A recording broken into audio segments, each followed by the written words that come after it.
Exco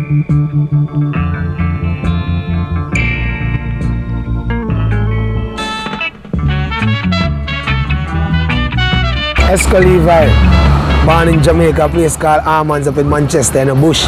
He's a countryman. Growing up in the country, it's way different from the city life. You know what I mean? You're more in tune with nature. You know what I mean? The birds flying by, you know, climb a coconut tree, you know, drink a jelly. I think you more appreciate who you are and Mother Nature more, you know what I mean? And it in turn inspired you. When you go to Kingston and pay a big building and car and you can't hold the meds. You know what I mean? Yeah, so I say, yeah, let's go. Were you farming? Were you doing actual farming as a youth? Well, when I'm born in the country, you know, your grandparents, you know, my grandfather is a farmer, you know what I mean? You know, so, you know, you'd have to go to the bushes with him every morning. Yeah, come home in the evening, you know what I mean? You know, with all the produce them on your shoulder, you know what I mean, some on your head. I come in, so you know what I mean? That's how we grew up, you know what I mean, in the country. Yeah, and I hold that deep, you know what I mean, to me, to my soul. I'm proud to be a countryman, I'm telling you. There's so much, you know what I mean? When did you like start dabbling in music? At what time in your life you started messing around with music? My grandma liked to cook in the night. So she used to send me to buy the kerosene oil for the lamp. You know what I mean? Just in the evening time, 6:37 when it's just dust in Jamaica, they call it dust. You know what I mean? So you see that oil buckle? That used to be my microphone. You know what I mean? And I could, in my subconscious mind, I could picture like the ball field when you're walking by, there's a crowd of people. You could see it, you know what I mean? You know what I mean? You could see it in the subconscious of your brain, like, say, listen, crowd of people, you perform for them, you tell them to wave there, and that's when I realized my true potential. This is what I want to do, you know what I mean? So the rest is just history. As I notice, most of the artists who make it to big time is they have certain thing in common. Like for instance, some of them, their parents or cousin or uncle, bloodline used to do music, so they tend to do the same thing. Yeah, man, you know, my dad used to DJ and sound system, you know what I mean, a sound called Super Soul down there in Clarendon, you know what I mean, a place called Water Lane to be exact. And also, most of the musicians, you know what I mean, grew up in church. You know what I mean, learn to play keyboards in church, guitar in church, the vocals in church. And Exco Levi is no different, you know what I mean, I came up through that same ranks.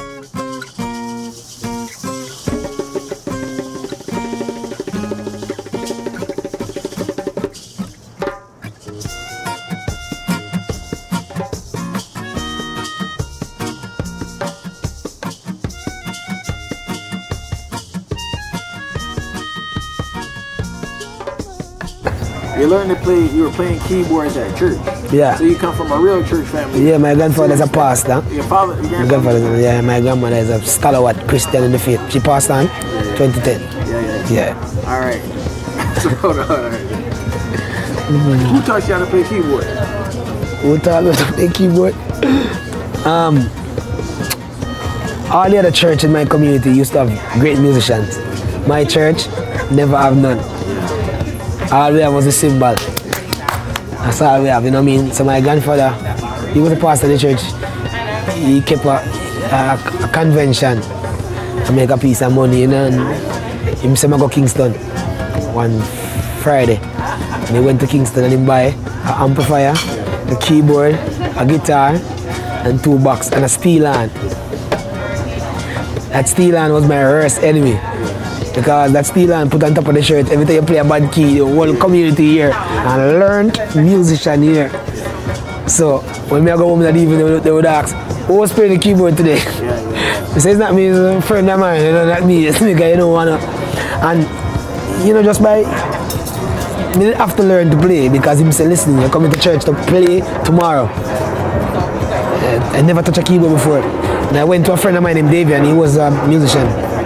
And he taught me 3 chords, C, F, and G. C, F, and G. And when I practiced those 3 chords, and you know what I mean, play a lot of bad notes all the time. Until I start to realize, you know, your ears start developing, start realizing, oh, it feels right when you're playing the right key. when it don't feel right, you're not in the right key. So you know, it never happened overnight, but you grow to understand. And I remember playing those street cards. I remember this lady in church named Miss Punsi. Big up Miss Punsi. She could sing well, you know what I mean? And she can understand music. So whenever, if them say Amazing Grace or Sweet the Sound, just sustain C. And Miss Punsi pitch it. It's me. Alright. At first we thought the story add up. No, it add up then, because I'm trying to figure out how you just broke out playing the melodica. Alright. Yeah. So, because you can play the piano, right? Do you feel that really helped you build music? Because all your songs have like that melody. No, it helps you very much. That means, you have a lot of artists, them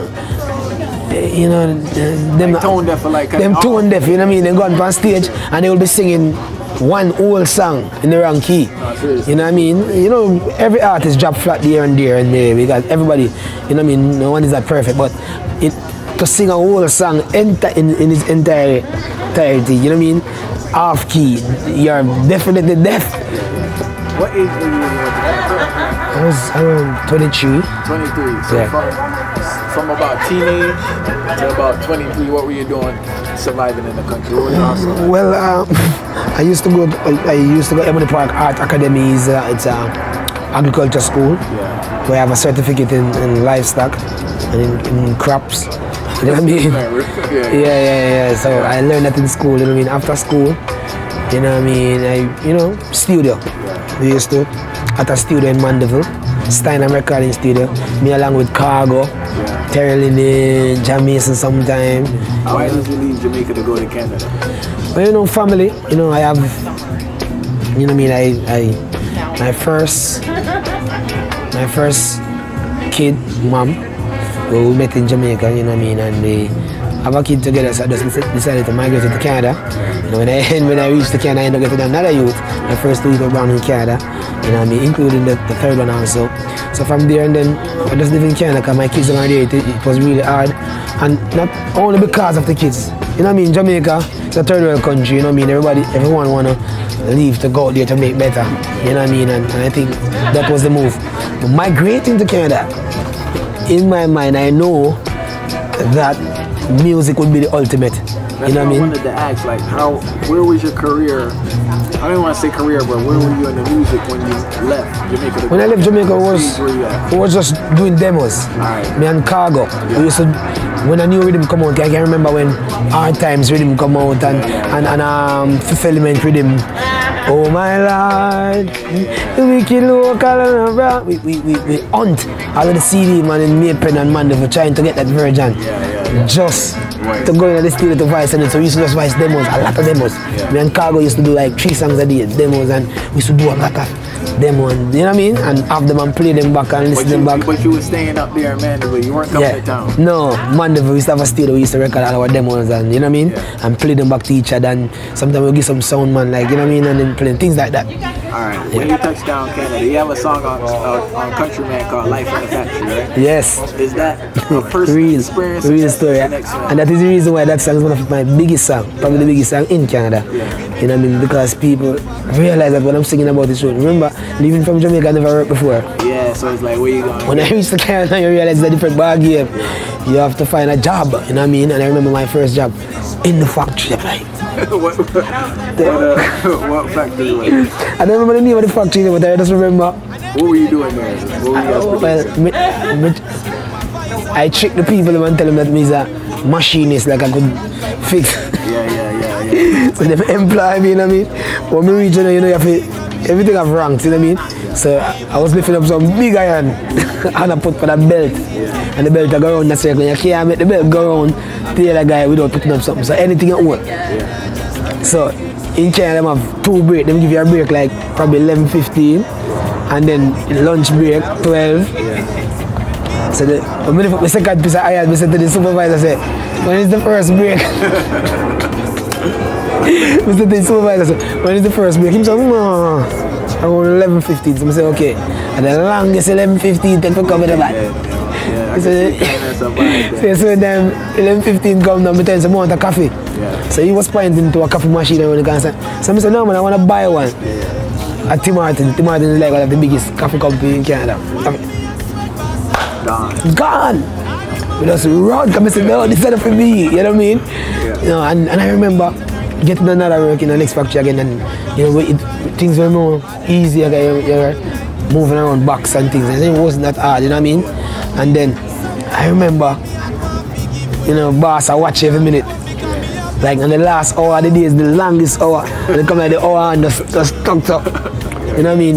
You go to all them things, then go to a party last night, and when I realized at the party 4 o'clock, I know so you still have to get up 6 o'clock. That was the worst thing for me. You know what I mean? So me just know, say, you know what I mean? But you know, I won't have to do what they have to do, you know what I mean? Thank you so much for watching I Never Knew TV. Please subscribe, comment, like, share.